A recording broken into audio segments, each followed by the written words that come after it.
Now, my bubble opinion says that we should learn to have say-so in our lives as early as possible. And one of the things that we have to do, or we should consider, is as parents, what do we teach our children? Do we teach them that a tradition? Do we teach them just do what I say?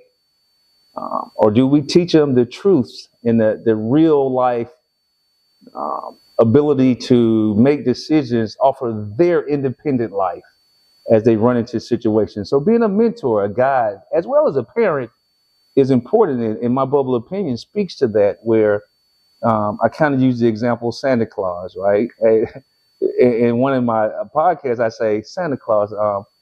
And the question was, when do we start teaching our children about my bubble, or giving them the opportunity to have say-so? I said, well, as soon as their guardian, their friend, or their parents says, Santa Claus got that gift for you, it begins there. And I said, it's a lot of pain in discovering Santa Claus is not real. And usually you're left on your own to discover that.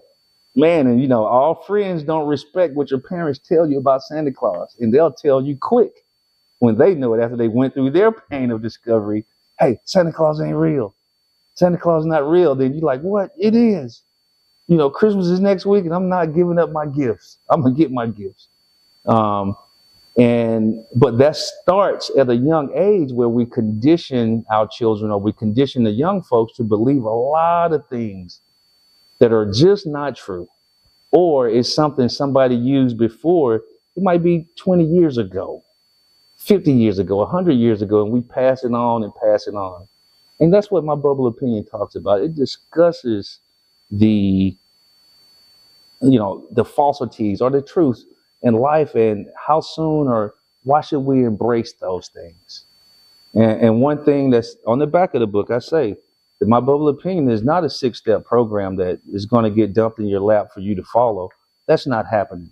But it gives you the considerations and perspectives to take to create your own 6-step program, or 20 or 99-step, whatever you need, to live your life, to make sure everybody you come in contact with and that you mentor, guide, that you're giving them the real life applications that they can use during times of difficulties. Because life gets difficult. It gets difficult, man, in an unpredictable manner. And I call that kind of the known unknown. Right? So we can look at things that we do and say, man, I know what's going to happen if I do this. But it's a lot of unknowns in that as well, depending on how we make our decisions and what we use to make our decisions from the resource. And it's important that you are your own best resource in your life. Now, we can say this in a lot of different manners. Well, why should I believe in myself? Why shouldn't I just follow people that's been there, done that? Because sometimes the people that's been there, done that they don't give you the whole, I'm not going to call it truth, but they don't give you the entire story of that. They give you enough that should get you going in the right direction. But guess what? Wow, it's a lot of trial and error in that as well. So I think that, and as I write this book series, it's important that not only that we pinpoint our mentors, but we have to ask our why. Why do you do that? Why do I believe these things? Why do I take traditions for generations and keep passing it on? Is it good enough to say somebody told me that and I believed them because they were my trusted agent? So I took this and I passed it on, not even saying, man, why did they say that? And I was talking to a young lady not too long ago, and she mentioned she read a book. And the book she read was it had a story in it about a recipe to cook a pot roast. And I hope I'm getting this right, so don't beat me up, but I think it was a pot roast. And the tradition in the recipe that was passed on from generation to generation is always trim the fat before you do this, because that's going to make it good. And the story went on, and then they asked the person, I think it was a grandmother or great-great-grandmother, well, why did you trim the fat? Because they was asking about the recipe. She said, I just trimmed it so it can fit in the pot that I was cooking it in. Huh?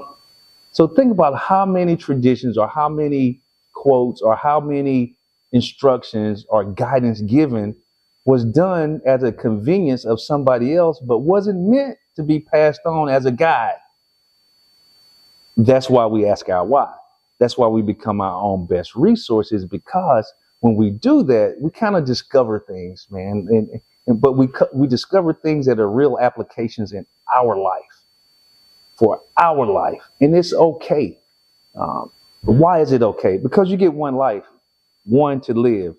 And from there, you don't get a redo. So why not, at points in times that you understand and you have those questions, why not do the research? Why not ask yourself, why do I? Or when will I? Or sometimes it could be an inconvenience to go that path, to discover yourself and just go along with what you've been told. It's sometimes it's laborious. It takes work to discover the alien that we are to ourselves. And I'm not saying alien extraterrestrial, but technically, by the definition, being an alien to yourself, you're not like everyone else. And you are answering questions or seeing or discovering things that are unknown to you about yourself. This is a critical process, I think, in everything we do, because I think we go to our jobs and we do things and we discover the unknowns and we figure out ways to improve the organizational processes and procedures. And we didn't know anything about them initially, or very little when we first got there. And we call it OJT. In the military, we call it on-the-job training. And I think that's a critical part that we have to do with our lives as well. Why do we take these methods and then make them processes, and then we put them on a lot of decisions that we make, that process, and we don't truly know what that process or why that process was created? So that's very important.